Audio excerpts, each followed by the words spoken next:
It's the foremost infrastructure summit on the African continent and is hosted by the African Finance Corporation.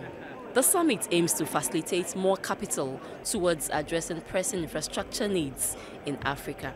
Among this panel of experts is Nigeria's acting president, Yemi Osinbajo, who is optimistic that Africa is certainly the next destination for real development in the world.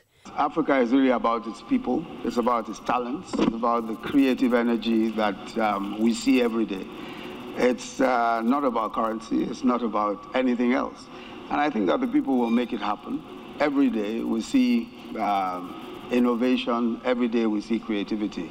And every day we just see that burst of energy. I mean, we see it here in Nigeria, and we see that the population the active population, the young people, are showing tremendous innovation, tremendous creativity. Government itself spends at least 30% of its budget on infrastructure, and that we've achieved. And we released about 1.2 trillion in the last 12 months on capital. The role of the private sector is to come in and do the areas that are viable, but there are public goods that are not necessarily viable, and that's the responsibility of government, and we mustn't shirk it. So government will continue to be the provider of infrastructure, but we need to crowd in additional money.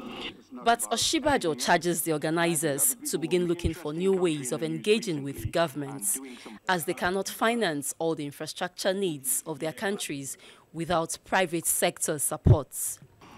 We must look for new ways of engaging with African governments, given the difficulties and problems that are now clearly the case.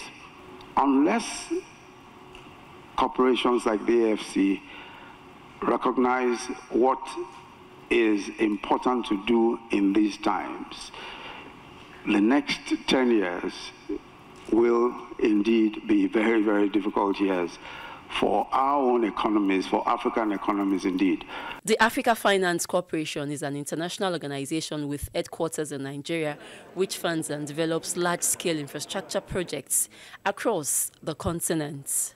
Maria Olasheinde, TVC News, Abuja.